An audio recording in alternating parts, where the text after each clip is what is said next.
הביט עם רון זסלבר 106 FM. נמצא איתנו היום אורח מיוחד על הקו העונה לשם בועז קורפל, שדר ופרשן ספורט מוטורי בערוץ הספורט, והיום נתמקד איתו בנושא שהוא המגרש הביתי שלו. בואו נאמר שלום לבועז קורפל. מה שלומך בועז? שלום, שלום רון, תודה רבה. מחכים בקוצר רוח לפתיחת העונה המוטורית הגדולה בעולם, ובינתיים עסוקים גם קצת בספורט מוטורי בארץ, אז בסך הכל בסדר. אני שמח לשמוע. תוכל להסביר לכל מי שעד עכשיו לא הבין למעשה מהו הספורט המוטורי? ספורט מוטורי בעצם מדובר באחד מענפי הספורט החזקים והפופולריים ביותר בעולם, שלאחרונה צובר תאוצה גם בישראל. ובעצם מדובר בתחרויות לכל סוג של כלי רכב, דו-גלגלי, מכוניות לסוגיהם, גם בשטח, גם במסלול, והכוונה היא גם לאופנועים וגם למכוניות. והספורט המוטורי פולש גם לתחומים אחרים, שזה התחום הימי, מרוצי סירות וכו' וכו', ובשנים האחרונות גם הגיע לשמיים, לתחום האווירי, מרוצי מטוסים וכו'. ומהו החוק הספורט המוטורי שאושר בכנסת עד לא מזמן? החוק בעצם אושר ב-2007, אבל הוא נכנס לתוקף בעת האחרונה.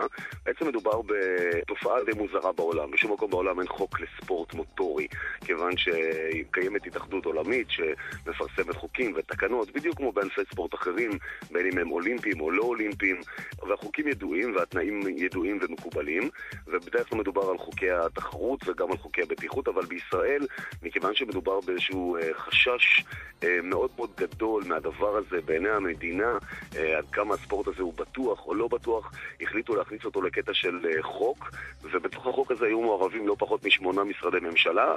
אני לא אוהב את החוק הזה, אני חייב להגיד לך, כיוון שאין שום חוק בעולם שעוסק בספורט מוטורי, ואין גם חוק בעולם או בארץ שעוסק בענף ספורט אחר. זה לא עניין של חוק, אבל זה בעצם שם את מי שעסק בזה עד עכשיו כפורח או כעבריין. אבל בוא נגיד שמתוך כל הסיפור הזה יצא דבר טוב. הוקמה רשות לנהיגה ספורטיבית שמארגנת תחתיה תקנות, חוקים ועניינים שקשורים לקיום אירועים, לרישוי של כלים, לרישוי של ספורטאים, וככה אפשר בעצם לצאת לדרך. כן, וכמו שציינת קודם לכן, הסוגים של המרוצים שקיימים בספורט המוטורי, תוכל טיפה יותר לפרט עליהם? מדובר בתעשייה מטורפת. כאשר אתה מדבר על אופנועים וגם על מכוניות, אז תמיד צריך לחלק את זה לשניים, למרוצי מסלול ולמרוצי שטח. ואם ניקח את עולם המכוניות, אז מרוצי המסלול בראש ובראשונה זו סדרת הפורמולה 1 שכולם מכירים, שמות גדולים כמו שומאחר וכו' וכו', ואלה המרוצים הגדולים והיוקרתיים ביותר בעולם. אם אנחנו מדברים על מרוצי השטח, אז כמובן מדובר מרוצי הראלי למיניהם, החל באליפות העולם בראלי, דרך אליפויות ראלי יבשתיות ולכל מדינה בפני עצמה, כאשר אירוע הראלי היוקרתי ביותר והקשוח ביותר בדיוק עומד להיפתח בימים האלה, ראלי דקר, שבועיים של מרוץ שטח, והשנה זה יקרה בארגנטינה, צ'ילה ופרו.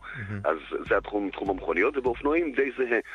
מרוצי המסלול היוקרתיים ביותר הם אופנועי המוטו GP, מרוצי המוטו GP, ובעולם השטח זה מרוצי אופנועי השטח, שמשם אתה מזהה את המרוצים, מרוצי האינדורו, הארוכים, מרוצי הסיבולת, ועד למרוצי המוטוקרוס, שהם בעצם השואו הגדול ביותר של מרוצי השטח. כן, אז בוא נתמקד יותר בין המוטו GP לבין מרוצי האינדורו והמוטוקרוס. מה הם ההבדלים והדמיונות הקיימים בין המרוצים האלה? בינתיים האינדורו והמוטוקרוס כן הצליחו איכשהו לפרוח עוד לפני כניסת החוק הספורט המוטורי.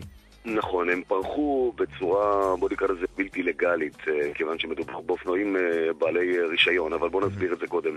בוא ננקה את המוטו GP ואת מרוצי המסלול מהעניין, אם ננקה אותם רגע הצידה, כי מדובר במרוצי מסלול סגורים. מרוצי האינדורו והמוטוקרוס אלה מרוצי שטח, שבמרוצי האינדורו אתה יכול לקנות אופנוע כזה בסוכנות, אופנוע אינדורו, רשמי לגמרי, מסודר, עם רישיון וביטוח, ולצאת לרכוב איתו בשטח, מה שאתה רואה בטיולים בשבתות שאתה נוסע, רוכבי שטח שיוצאים לטיולים, ושומרים על הטבע מצד אחד, אבל נהנים מהרכיבה בצד שני, וזה סוג של מרוץ שנמשך קילומטרים ארוכים, שטחי התשה, טיפוס על מכשולים שונים ומשונים, עד שמגיעים לבסיס היעד, ואלה מרוצים בעצם נגד השעון.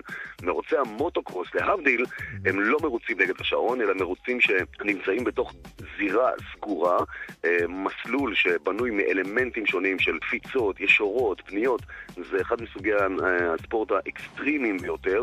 הקהל עוטף ביציעים את המסלול הזה, ובעצם מכל מקום יכול לראות את השואו. חלק מהשואו זה כמובן הזינוק המאוד מאוד מרשים עם המון אדרנלין, ואז הם מתחילים לקפץ כמו חרגולים באוויר. המאבקים בין הרוכבים לא רק על הקרקע במהירות, אלא גם באוויר, הם עוקפים אחד את השני. נחיתות, נפילות, קמים חזרה על האופנוע, המון אדרנלין והתפרצויות כאלה של אדרנלין.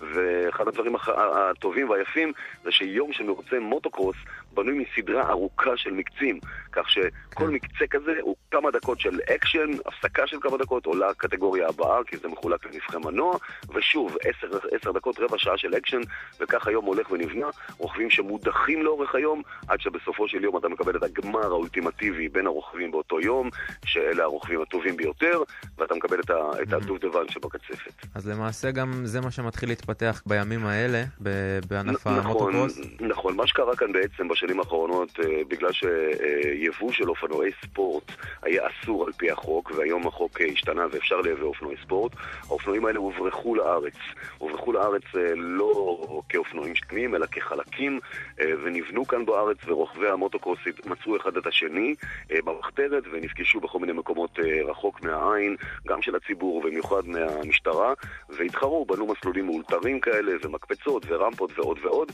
וקימו תחרויות פנימיות, כמו שעושים כדורגל בשכונה. וואנס החוק הזה יצא לאור ואושר, כל הכלים האלה הוכשרו, יצאו לאור, קיבלו מספרי רישוי של הרשות לנהיגה ספורטיבית, הרוכבים נרשמו כחוק, הם עברו קורסים והכשרות בעניין הזה, ועכשיו אפשר לקיים פה ליגות, והמתקן הראשון הרשמי שהוקם נבנה במכון וינגייט, ובשלושה חודשים האחרונים נערך שם סבב יוצא מן הכלל של תחרויות, כאשר בשבת האחרונה זה הגיע לשיא עם קרוב ל3,000 איש שהגיעו לראות את זה, ואני אומר לך באחריות, אין הרבה משחקי כדורגל בישראל שמגיעים 3,000 איש. בועז, אני באמת מקווה שמשהו עוד יתפתח בכיוון הזה, ואני שמחתי מאוד שהקדשת את הזמן היקר שלך לשיחה הזאת. תודה רבה, בועז. באהבה רבה ובתקווה גדולה שכל מי שיאזין גם הוא ייתן את ההזדמנות לצפות בספורט הזה, וגם כמובן בהצלחה לך בהמשך. תודה רבה, גם אני מקווה שזה יתפתח. כל טוב, ביי ביי. כל טוב, להתראות.